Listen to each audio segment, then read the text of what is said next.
Sledi pogovor Odprta glasba o avtorskih pravicah in o intelektualni lastnini. Več nam bodo povedali današnji gosti, dr. Boštjan Nara, filozof in glasbenik, Urša Štraker, odvetnica in Janez Križaj, producent in glasbenik. Zelo veselo vam kar podajamo. Hvala lepa za napoved in lep pozdrav tudi v mojem imenu. Urša Štraker in Janez Križaj, kot rečeno, sta moja sogovornika in naslov pogovora je Odprta glasba. In kot je bilo rečeno, se bomo pogovarjali o muziki predvsem v kontekstu njene rabe in avtorskih pravic, ampak prepričan sem, da bomo seveda stopili tudi izven teh okvirjev in mogoče bi ravno izven teh okvirjev tudi začel Janez pri tebi z enim vprašanjem, ki je v bistvu ničkrat ne fair, ker je vprašanje, ki si ga teorija zastavlja že, lahko rečem, glede duše stoletja, pa nam nima enoznačnega odgovora, ampak zanima me, kako ti skozi svojo prakso, skozi svoje izkušnje razumeš to neko mejo med idejo v muziki in recimo temu glasbenim delom skladbo. Se pravi, kaj je tisto, kar iz nekega glasbenega prebliska, mimobežne melodice, viže in tako naprej naredi skladbo, naredi glasbeno delo ali pa če rečemo komad. Zgodovina, da to mi govorila, ker te meje ni. Je pa neko polje debate, kot je to si tudi pol v primeru spora, postane to relevantno in ugotavlja neka komisija strokovnjakov. Od primera do primera. Od primera do primera in tudi, če bi zamenjal to komisijo strokovnjakov, bi bila lahko odločitev drugačna. Da tukaj najbolj, kdo se razsoja, koliko je razsoja. Načeloma, recimo, včasih smo skozi delali stilske kopije, so bile dovoljene, zdaj ta Blurred Lines je bil tak primer, ko je precej spremenil pogled. Oni so se zelo zgaražali, kako tega naprej. Ampak meje kot take, da bi jo postavili, ni možno se pogovarjati. Tudi v izhodišču glasbenikom, ko sprašujejo in na konci rečejo, pa jaz si več zaslužil, jaz si več prinesel, jaz sem 7 akordov zamenjal v komadu. Tega se ne da zvagati, tega se ne da zmenite se čim več vnaprej, kolikor se da vnaprej se zmenite, kaj sploh delate. Če se ne menite, pa delate skupaj načeloma 50-50, oziroma na povrednih deležih. Če se zmenite, velja pa tisto, kar ste se zmenili, svoboda do govora. Dobro, naknadno se zmeniti, moram pa še pragmatični nasvet, probajte se zmeniti, tako da bo čim bolj užaljenosti. Pravice pa ni tukaj. Ok, ampak pravo si seveda zastavlja ravno to pravico in pravično ureditev stvari tudi na področju avtorskih del in tudi na področju glasbe. In mogoče bi poskušala, če si tako prijazna, nam vsaj na ugrobem neko genezo, zgodovino v bistvu avtorskega prava, ko govorimo o muziki. Kdaj se ta ideja sploh pojavi, ker je povezana seveda s konceptom glasbenega dela, s konceptom skladbe, avtorstva in tako naprej, ampak kdaj v zgodovini se nekako začenja to tudi pravno kanonizirati in predvsem tudi ekonomsko vrednotiti. Ja, zdaj avtorsko pravo verjetno se začne razvijati šele po izumu tiska. Seveda, najprej so pa to tisk književnih del, ker prej koliko je šlo za zelo redke primerke, ki jih ni bilo mogoče masovno distribuirati in reproducirati. Zdaj, prvi znan, v bistvu začel se je v recimo 15-16 stoletju, so bile to, ni bila to pravica avtorja, ampak je poseben privilegij, ki so ga dobili tiskarji, strani predajo. Tiskarji so dobili poseben monopol, da tiskajo in reproducirajo in distribuirajo knjige in seveda hkrati vršijo tudi nadzor, cenzuro. Temu so se avtorji jasno upirali z argumentom, da pač zakaj oni kot ustvarjalci nimajo nikakršnih pravic med tem kot tiskarji, kot obrtniki oziroma gospodarski subjekti, recimo temu pa. In prvi, nekako vsaj meni znan, zakon o avtorski pravici je Statute of Anne, ki je bil sprejet 1710 leta v Angliji. In to je bil v bistvu prvi trenutek, ko je avtorsko pravo nekako, oziroma avtorska pravica se preselila oziroma postala del javnega prava, se pravi del pravil, ki jih uravnava in nadzoruje država. Potem recimo zdaj z prav stališča glasbe je bilo zelo pomemben moment, ko so recimo, zato da se je tvoja glasba sploh izvajala, si seveda rabo izvajalce, takrat ni bilo posnetek. In je zelo pomemben postal publisher, se pravi založnik, ki je note napisal in jih je ponujal, ne vem, lokalom ali organizatorjem dogodkov kulturnih, da so se tam igrali.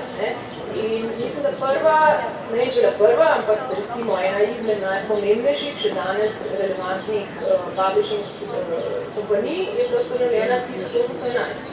To je bil Chappell Music, ki je pač danes del konglomerata Warner Chappell.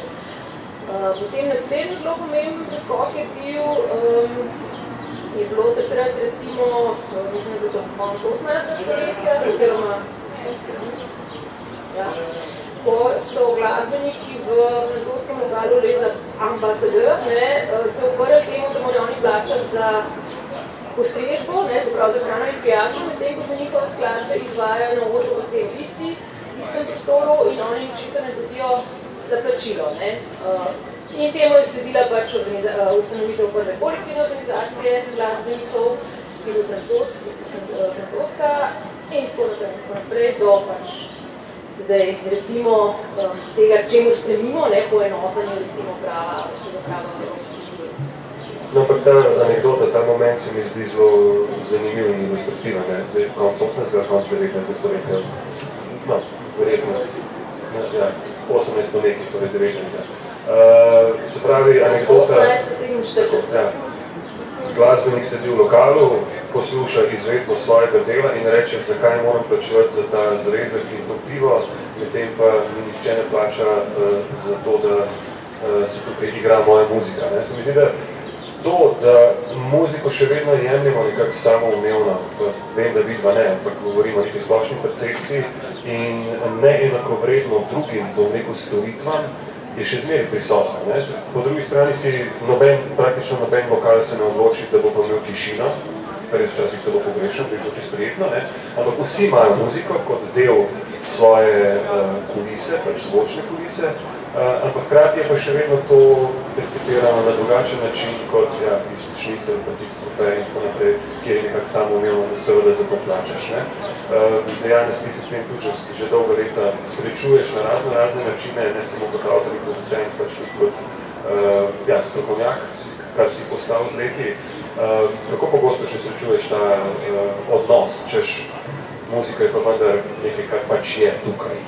Ja, tukaj si načel, najprej moramo vedeti, da intelektualna lastnina je popolnoma človeški izum. To je stvar civilizacije. Živali ne poznajo pojma intelektualna lastnina. Opice, svinje ne vejo, kaj je avtorska pravica. Oče slovenskega naroda, dr. Brajvajs, je bil pa živina zdravnik. In to je mogoče tak podatek, ki marsikaj pojasni, zakaj je Slovenija tukaj precej specifična. Spoštovanje avtorstva intelektualne lastnine je na severu in na zahodu veliko večje in v nekih pogledih tudi na jugu in vzhodu. Prav v Sloveniji je cenjenje avtorstva nekje zelo nizko.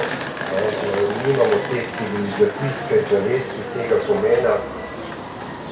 Brajvajs sploh je zelo propagiral ustvarjanje v prostem času.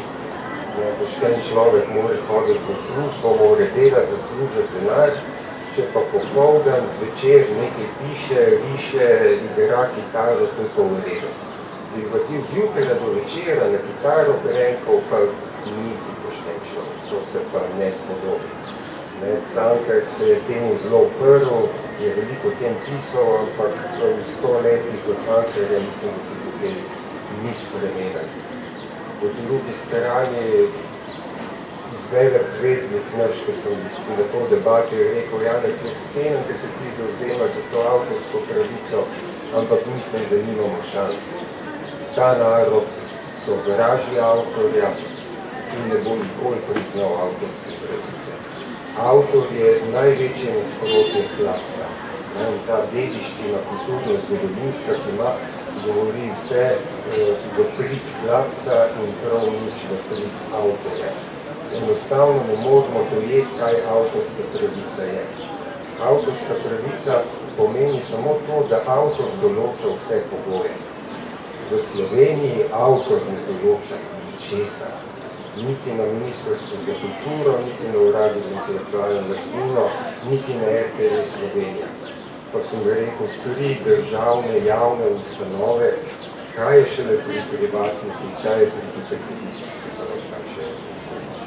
Če se strinjaš to, črno-belo oceno, da je povsod polje, samo doma je katastrofa, se pravi in severo-zahodno, južno in vzhodno. Ja, zdaj to težko rečem, ne, ampak mogoče samo tako z praktičnega vidika, ker razmišljamo, zakaj je temu tako, ne, mogoče zato, ker so kazni za kršitve premajhne, premalo učinkovite in prepočasne.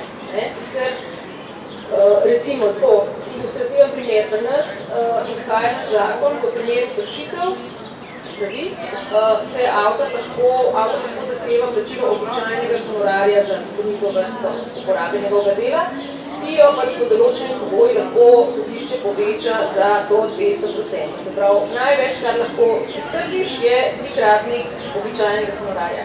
Ta običajni honorar v Sloveniji je nekaj, kar je v sodnem postopku najtežje dokazljivo. To iz prakse govori. Prvič ni tarif, drugič se vedno da dokazati, da v resnici nekdo isto stvar upravi za manj denarja. Kar je zelo stimulativno seveda za kršitelje, za uporabnike, ki zavzame stališče, no ja, če bo kaj zakompliciral, se bomo že podmenili. Recimo v Ameriki je že avtorski zakon sam določi, da je minimalna kazen za kršitev avtorske pravice $750, ki jo pa sodišče lahko poveča do $150,000 glede na okoliščine kršitve primera. Se pravi, bistveno večja stimulacija za to, da poskrbiš za zakonito uporabo dela kontakta. Se pravi, kako bi, glede na to, kar ste zdaj povedala, ocena avtorske zakonodaje, ki velja za Sloveniji, v primerjavi smisel vaše fazi, smo že toliko in toliko let tudi del evropske družine, se pravi, da tukaj ne moramo biti neka izjema, ne? Ali nam to vendarle uspe? Zdaj, zakonodaja naša je sicer še vedno napisana avtorjem v korist. Naš zakon vsebuje ogromno določb, ki pravzaprav varujejo ta ekonomski šibkejši položaj avtorja, tudi v razmerju do nasprotnih pogodbenih strank. Problem, ki ga mi tukaj imamo, je prvič, da se avtorji ne zavedajo in ne poznajo teh pravil, drugič, da so premalo poučeni o tem, kaj lahko naredijo v primerih, ko se njihove pravice kršijo, tretjič so postopki dragi in dolgotrajni, se pravi, palčka ni dovolj učinkovita. Janez, ti si vendarle svojo glasbeno kariero začel že v 80-ih in to na velika vrata, bom rekel, se pravi, da imaš tudi izkušnjo starega sistema. Kako so te stvari funkcionirale še v Jugoslaviji, v primerjavi s tem, kako funkcionirajo danes? Bil je veliko večji kaos, če govorimo o kolektivnih organizacijah. Mene je pretresen, ker sem šel obiskat Sokoj v Beograd. To je bila 15-stropna velika hiša, polna hodnikov zabasanih s pastiki. Sokoj je ki so grozeče silili z omar, da se bojo zrušali vse slike. Tak zelo utesnjen občutek nekega enormne administracije. Sokoj je kratica za jugoslovansko kolektivno organizacijo, Inštitut avtorja, torej predhodnik našega SAZAS-a. Danes smo čisto v drugi dobi, vse je to v računalniku, par megabajtov podatkov, je cela ta 15-stropna papirnata hiša, stlačimo nekaj disk praktično, ampak stvari so se še neskončno bolj zakomplicirale. Nič ni jasnega, nišče ničesar ne ve. Ta avtor, ki sem prej rekel, da bi mogel določati vse pogoje uporabe, danes v Sloveniji ne sme niti vprašati, kakšni so pogoji uporabe. Vse odločajo tretje osebe. Avtor ne odloča nič, niti vene, pod kakšnimi pogoji, kateri uporabnik dobi njegovo delo. In ko si rekel, zakonodaja, avtorska sama, to, kar pravi Urša, drži, je zelo primerljiva z evropsko, medtem ko kolektivno upravljanje pravic, to, kar imajo kolektivne organizacije, je zadnjim zakonom nekaj čisto drugega, kot je evropska zakonodaja. Sem kolektivne organizacije smo mi, smo avtori. Se pravi, ne več, po zadnjem zakonu je to poslovodstvo. Do lanskega leta dobrega je bila kolektivna organizacija stvar skupščine, od te novele zakona o avtorskih pravicah in kolektivnem upravljanju pa ne več. V tem zakonu ni nič kolektivnega in ni avtorske pravice. Niti ena določba ne govori o avtorski pravici, ampak samo o uničenju avtorske pravice. Avtor v tem zakonu ne določa ničesar. Vse odločajo tretje osebe. Ti si prej rekla, da je vendarle zakonodaja napisana v prid avtorja kot šibkejšega, ki ga ščiti v odnosu do močnejše stranke, katera koli ta stranka že je, ali to pač neka organizacija, ali je to naročnik, kakokoli. Nekako predpostavlja se, da je avtor tukaj, oziroma avtorica, pač poravno se moški spor, v poziciji šibkejšega. Vse to sklada s tem, kar bi pravi Janez? No, jaz sem bila predvsem v mislih določbe, ki pravzaprav avtorju pomagajo pri sklepanju pogodb, se pravi v situacijah, ko se sam dogovarja za pogoje uporabe svojega dela. Recimo, ena izmed takih je tako imenovana bestseller clause, ki avtorju omogoča, da v primeru, ko je prenesel pravico in se je z izkoriščanjem in bil zanjo pač za to preplačan, pa se je naknadno z izkoriščanjem njegovega dela dosegel nesorazmerno večji prihodek glede na to, koliko je plačan, da lahko zahteva pravičnejše nadomestilo. To je recimo nekaj, kar naš zakon pozna že od leta 1995 in je zdaj šele na evropski ravni s to najnovejšo predadno direktivo bilo priporočeno pred države članice uvedejo. Se pravi, konkretno to pomeni, če jaz podpišem pogodbo za honorar, pri katerem se pričakuje, da se bo prodalo 500 izvodov, in mi toliko temu primerno založbo tudi plača, potem pa se jih proda 5000, sem upravičen do tega, da... Podobna taka določba je tako imenovana use it or lose it klauzula, kar pomeni, če si prenesel pravico in se potem tvoje delo dejansko ne izkorišča, imaš možnost to pravico preklicati, Potem nadaljne taka določba je določba, ki recimo ti omogoča, da pač, če si podpisal nekaj, kar pač zakon ne dopušča, se tako pogodbeno določilo šteje za nično. In tako naprej. To je recimo veliko več, kot omogoča avtorsko-pravni zakoni v drugih državah, recimo v anglosaksonskih, ki imajo copyright sistem. Tako da ne moramo biti, jaz se ne bi čisto strinjala s tem, da avtor ničesar ne more, Res pa je verjetno, da v praksi, pri izvajanju te zakonodaje, je pa situacija drugačna. Ker pač so avtorji avtomatično postavljeni v pogosto, avtomatično postavljeni v situacijo, ko rečejo, ja prav, če ne boš tega predpisal, pa ne, pa nekdo drug ne bo delal na sebe. In to je tisto, kar se mi zdi, je kritični moment te naše situacije. Avtorska pravica, ne samo v muziki, tudi sicer in ne samo pri nas, ampak mislim, da kar praktično povsod ima svoj časovni rok. Je časovno omejena, sicer ne z življenjem avtorja ali avtorice, ampak praviloma sega pač še neko obdobje po njegovi ali njeni smrti, pri nas je to kar 70 let, mislim, da je to neka tako splošno uveljavljena praksa. Zdaj se mi zastavlja eno vprašanje, ki je na prvi pogled zelo banalno, ampak ko jaz spominjam svojo davčno napoved, upisujem prihodke od avtorskih pravic v isti razdelek, v katerega bi upisoval prihodke od nepremičnin. Če bi imel še nekaj ekstra nepremičnine in bi jih oddajal in bi dobil prihodke, bi to skupaj z avtorskimi pravicami oziroma dohodki iz avtorskih pravic upisoval v isti razdelek, se pravi, da gre na neki ravni za isto stvar. Ampak, ko pa se pogovarjamo o dedovanju, nepremičnina se pač deduje. Se pravi, moji otroci dedujejo, njihovi otroci in tako naprej. dokler je ne prodajo, jo pač lahko delujejo. Pri avtorskih pravici pa ni tako, ampak po 70 letih stvar postane obča last. Zakaj ta razlika med materialnim in nematerialnim, kar intelektualna lastnina v bistvu je? Ja, zdaj, najprej te moram reči popraviti, avtorsko pravico tudi deluješ, ampak traja pač samo določeno obdobje. Se pravi, zakaj pravzaprav nestvarna lastnina ima nekako omejeno vrednost? Nekako običajen argument je zato, ker pač z ustvarjalnimi deli, želimo nekako, oziroma da na drugi strani ni samo avtor kot lastnik, pa vsi ostali, ki niso lastniki, ampak imaš na eni strani avtorja, ki ustvarja nekaj, kar ljudi zanima. Se pravi, javnost je tista, ki želi dostopati do teh del in ima interes, da dostopa do del, ker jih lahko potem oplemeniti, nadgradi in se širi pač ta kulturna dediščina, pripomore k razvoju tehnike, znanosti in tako naprej, skratka k razvoju človeštva. In vsi imamo interes na tem in zato je avtorska pravica pač omejena, ne samo časovno, ampak tudi vsebinsko.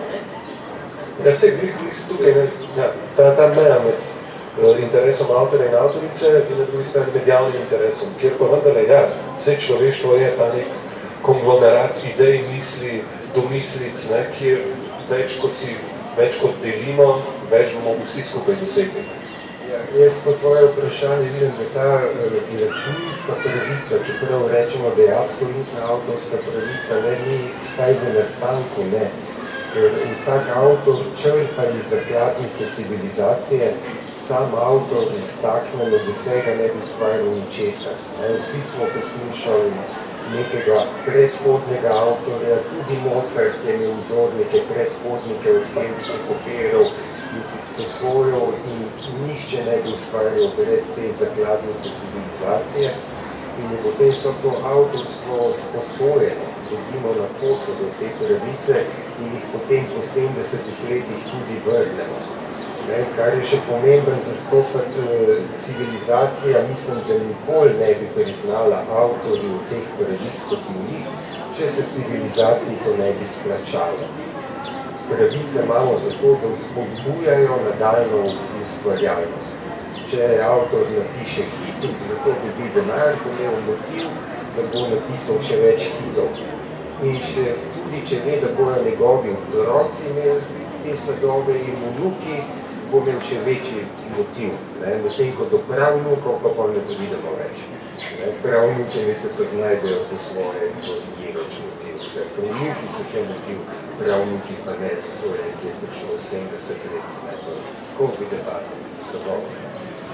Ja, mislim, ravno ta moment profesionalizacije se verjetno tukaj zgodi. Ali je v interesu skupnosti, da obstajajo ljudje, ki so profesionalno zavezani temu, da ustvarjajo, ali pa v skladu, oziroma preko preomenjeni 22, pošten človek to počne v svojem prostem času, ne pa da za to zapravlja cele dneve. Omenili smo direktivo, ki ni edina direktiva, ampak o njej se je zelo veliko govoril in gotovo tudi mi ne bomo čisto in povsem mimo nje, ampak mogoče preden se je lotimo bolj konkretno, sam moment digitalizacije, izum interneta, ne bolj, da smo že govorili o tem in vemo, da to pač obstaja, ampak vendarle še vedno, kaj vse je v bistvu prinesel novega na področje in glasbene industrije in glasbenega ustvarjanja, deljenja glasbe, uporabe glasbe in seveda tudi avtorstva. Kako velika revolucija je to v resnici na vseh teh naštetih nivojih, ko govorimo o muziki. In koliko je prinesel pozitivnega, koliko je ta revolucija prinesla dobrega in koliko seveda tudi slabega. Ja, na eni strani je čudovito, da lahko avtor pride do uporabnikov oziroma do publike praktično brez posrednikov, neka strašanska svoboda. Po drugi strani je ta svoboda samo navidezna. Imamo eno tako veliko digitalno brezno, ki je še vedno kontrolirana strani v korporaciji. že prej sploh v tem, kar praviš, interesi javnosti, interesi avtorja, koliko so bile vse te debate ob sprejemanju direktive konfliktne. Mislim, da je to napačen besednjak sploh. Sploh ni šlo za interese avtorja in interese javnosti ali kaj šele konfliktnost med njima, ker tukaj konflikta ni. Med glasbenikom in publikom nikoli ni konflikta in tudi, če slučajno je, glasbenik preneha igrati in zavlada tišina in se imamo takoj vsi radi. Skratka, samo tišino rabimo in vlada neskončna ljubezen. Konfliktnost nastane šele s pojavom posrednikov. Posredniki, mešetarji, založbe, mediji, tukaj pa so konflikti. In ne govorimo o tistih, ki glasbo ustvarjajo ali glasbo poslušajo, ampak glasbo izkoriščajo v neke čist druge biznise. In jaz sem se, recimo, iz te zadnje direktive sem se čist izklopil, ker se mi je enostavno, sploh nisem mogel, nisem ji dal spremljati, ker to ni bil moj boj. To je bil boj dveh posrednikov, oziroma posredniških struktur. Na eni strani Google, YouTube, velika četverica. Te, na drugi strani pa velike stare založbe iz prejšnjega tisočletja. In to so se interesi megakorporacij, novodobnih, digitalnih, starodobnih, analognih, so se kresali. Publika in avtorji so bili pa samo paravan za neke zakulisne boje, v katerih publika in avtorji nismo imeli niti nobene besede, niti v štartu nobenih šans. Finančni interesi Google so taki, da je doloza. Tukaj imamo Apple dober špila, ki je Trump je vstignil tarife za streaming, so šli, vsi so se zaginali, to je neverjetna sloga, Spotify pa to, in Apple je podelil to slogo in je pristal na nove zvišene tarife za streaming. So pa 0,003 centa. In nihče ni avtorja vprašal, to nespoštovanje avtorske pravice ni značilnost Slovenije, je povsod po svetu, samo v Sloveniji je ekstremno. Da imamo tudi analogno sveto, ne samo digitalno. Se strinjaš Urša s tem, da ni šlo za spor, spor mogoče ni prava beseda, ampak za to neko iskanje ravnovesja med interesi javnosti in interesi avtorjev, kot nekako smo stvar dobili predstavljena, ampak da je šlo v prvi vrsti za bitcoplayerjev, velikih igralcev, ki se pač pojujejo za to, kdo bo prevladal na trgu. Ja, na nek način se moram s tem strinjati, čeprav težko priznam, ne. Ampak ja, glede na končno besedilo te direktive, ki mislim, da je danes začela veljati, zelo težko rečemo, kdo je tukaj zmagovalec in kdo je poraženec. Mislim, da nihče. Zdaj, da bo položaj avtorjev bistveno boljši zaradi te direktive, ne verjamem. Kakšen način bo pa imela ta direktiva za ta drugi pol, pa tudi pravzaprav ne vemo, ker je napisana tako, da jo zares nišče ne ve, kako bodo v praksi delovalo, oziroma celo v enem izmed členov, eno stavko se bo najprej vzpostavil nek sistem sodelovanja med enimi in drugimi deležniki, ki bojo skušali doseči ali vzpostaviti neko dobro prakso. Kaj to pomeni stališča enega zakona, ko manjka predpisa, pravila, si ne zna predstavljati? Omenil si prej ta element izposojanja, citiranja, sledovanja in tako naprej. Ta neka skupna dediščina, iz katere v bistvu glasba rase in nastaja in če ne bi poslušali glasbe, je verjetno tudi ne bi ustvarjali vsaj nekakšne in nišče izuzeti iz tega sveta. Zanimivo je, vendar da obstaja tudi neka področja, kjer pa je ta svobodna izmenjava še vedno prisotna, še vedno obstaja. Meni je tak glasno zabaven del našega skupnega življenja v tem kontekstu vic.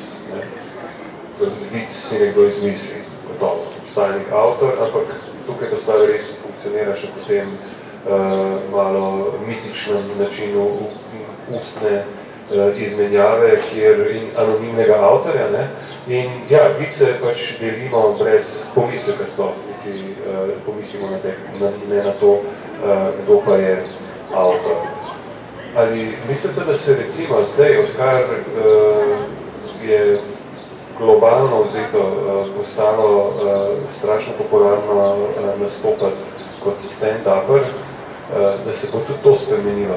Oziroma, mogoče se je že zgodilo, da si stand-upperi kradejo šale in da se potem posledično tožarijo na sodiščih. Že imamo take primere, oziroma lahko kaj takrat pričakujemo v prihodnje. Jemlje to kot primer nečesa, kar je zaenkrat, se mi zdi, še vedno popolnoma odprto, ampak morda se bo tudi to na neki točki reguliralo. Nečem si pojem, kar mu rečemo narodna glasba. Narod ni napisal ničesar, nobene glasbe, nobene skladbe ni sposoben tega. Vedno je bil nek avtor, konč izraz je torej Konrad dela, skladba anonimnega avtorja, ki je enostavno, da ne poznamo. Pozabili smo, kdo je izvorni avtor, mogoče lahko priznamo delno, da so to razni izvajalci to narodno glasbo vedno spreminjali. Imamo sploh v slovenski glasbi, imamo zelo različna besedila, od Prekmurja do Dolenjske, praktično na isto melodijo, ali pa se kaj zelo malenkost melodija tudi spremeni. Velike takih skladb, ki se tudi narodi ne morejo zmeniti, čigava je.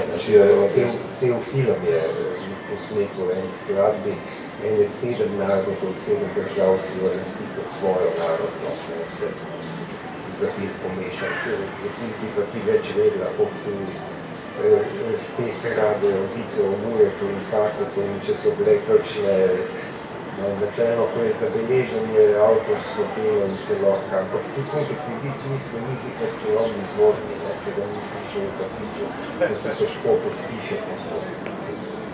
Ja, jaz moram reči, da poznam iz prakse nobenega takega primera, da bi si, da bi kdo pravzaprav uveljavljal svojo avtorsko pravico na nekem vicu. Pa tudi moramo vedeti, da nič čisto taka stvar še ni avtorsko delo. Mora vsem pač dosegati nek določen nivo ustvarjalnosti, individualnosti in tako naprej. Tako da vprašanje, če bi vsak vic že bil lahko avtorsko delo, druga stvar, ki se mi zdi pomembna, je pa to, da je avtorska pravica vendarle samo pravica avtorja, ne dolžnost.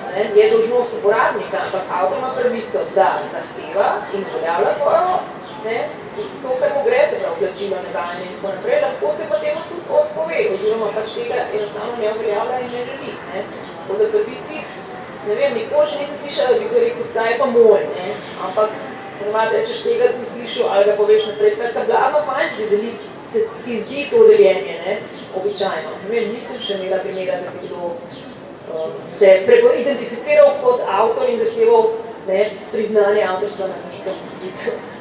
Zakaj potem to počnemo kot glasbeniki? Zakaj hočemo to priznanje za svoje delo? Kdaj se v bistvu,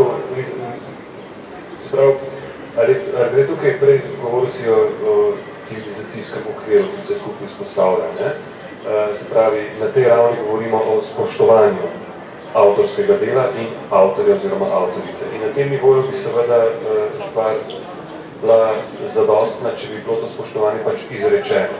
Če bi ti, ker bi nekaj naredil, bil temu primerno cenjen, ko se pač režijo se tvojemu vicu in s tem je v bistvu tvoje avtorstvo poplačano. Ampak na neki točki stvar pač postane mnogo bolj kompleksna in povezana z pravnimi normami in seveda tudi z ekonomskimi učinki.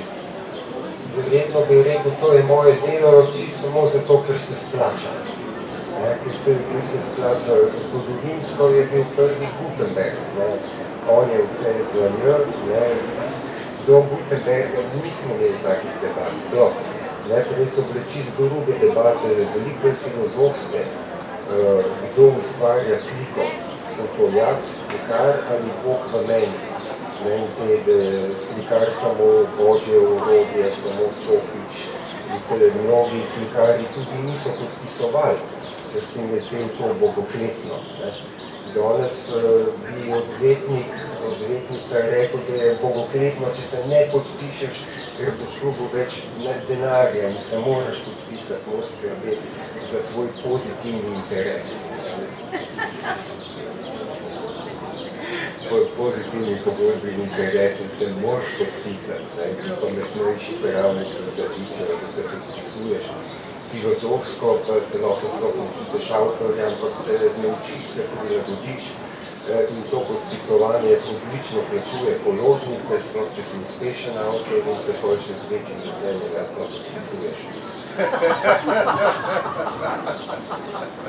Ok, bi morda imel kdo kakšno, nimamo mikrofona, tako da težko odpiramo zares omizje, ampak vendarle se imate glasove. Bi to imel kakšno vprašanje ali pripombo za gosta in na ta način doprinesel k tej odprtosti prostora in pogovora? A mislite, da se da živeti od glasbe, recimo v Sloveniji, v tem času zdaj? Če se da živeti, so prav. Ja, se da. Glasba je ena od specifičnih umetnosti. Veliko težje je živeti od plesa, od pisanja, od poezije, zelo malo pesnikov živi. Medtem ko glasba ima ekonomsko vzdržnost, ampak zelo v omejenem okviru, odvisno koliko umetniške svobode, kakšen žanr se odločiš. Katalena bi težko živela 5 ljudi, ste po službah in ste ljubiteljski umetniki, zato da lahko svobodno ustvarjate, je pač ta finančna neodvisnost nekje drugje. Medtem ko imamo druge artiste, ki so odlično, sam so usmerjeni v prvo polje gasilske veselice, sindikalne zabave in študentski žuri. To so Modigliani, Kingstoni pa Tabu, recimo so take korporacije, ki bi lahko rekli, da plačujejo položnice iz glasbenega ustvarjanja. Pa orkestri, to, kar so v državnih, Cesarjeva godba, če si v opernem filharmonija orkestru, tudi plačaš položnice. Medtem ko svobodni umetnik, ki bi rad svobodno ustvarjal po Sloveniji, zelo težko. Če je tvoja ambicija bolj kvalitetna, zahtevna glasba, ki ne sodi na veselice, žure in zabave, pet v tujino. Ali pa najti službo, pa popoldan ustvarja.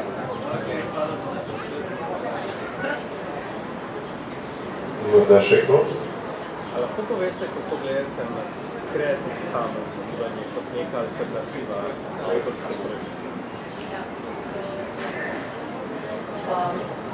Moje stališče je, da Creative Commons ni alternativa avtorskemu pravu, ampak je del avtorskega prava. Kot sem prej rekla, pač avtor ima pravico, da se sam odloči, na kakšen način bo dovoljeval izkoriščanje oziroma uporabo svojega dela. Creative Commons je v bistvu samo način, kako avtor lahko javnosti pove, na kakšen način dovoljuje uporabo svojega dela. Creative Commons so pravzaprav vnaprej napisana besedila, ki na nek enostaven ali pa relativno lahko razumljiv način sporočajo, kaj se z nekim avtorskim delom sme početi, pa kaj ne.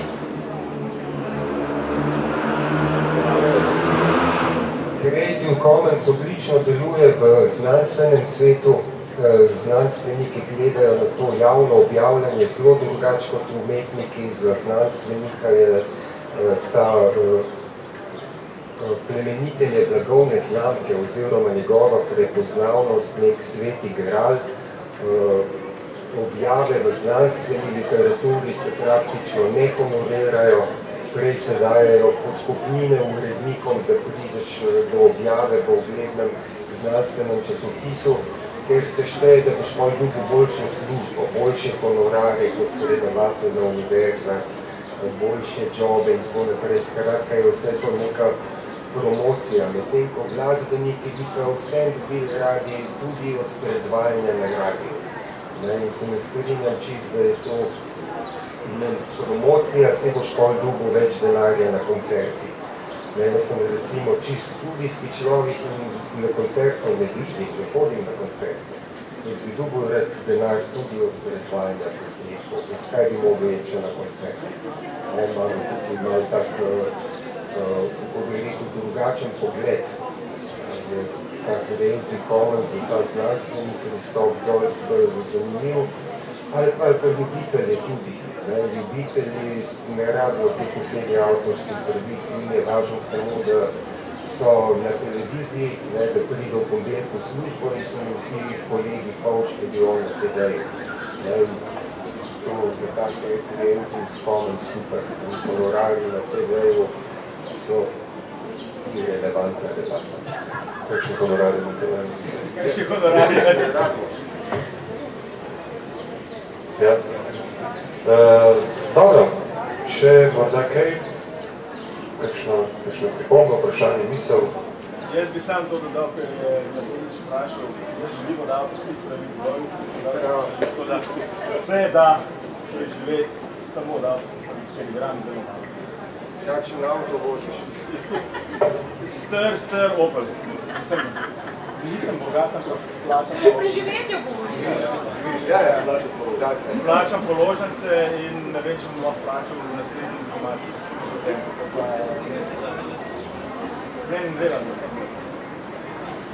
Ok, predlagam, da nadaljujemo debato v bolj sproščenem okolju. Najlepša hvala za obisk.